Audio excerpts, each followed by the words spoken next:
Fadhali pia nkakuona. Sasa mimi chena tuluka. Na wewe vyangu iko shamba kate mimi kadha nende ndengesho chibani. Nakwambia hivi, pika chakula hapo. Yule msukule mweke chakula chake na wewe ule chako. Na sitaki mambo yako kupika omena. Msukule hali omena, pika maini.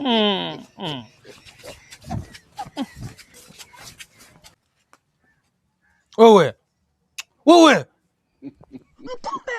Njoo huku. Vivu sana msukule huyu.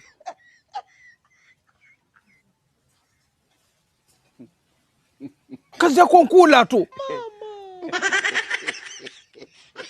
Sasa leo wewe ndio ndaka vya dukani uwe.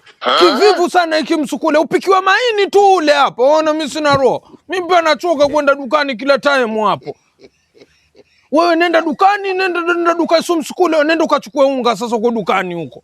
Ukachukue unga na maini. Ile basi wewe wazuruka hangaika tu sisi. Nenda dukani huko. Umekucha. Mimi nimejua tu mambo ya tabari.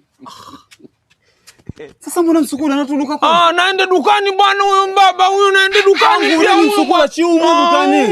Sitaki bwana. Nenda dukani huko. Wewe utaharibu haya mambo wewe. Misukule haitumwi.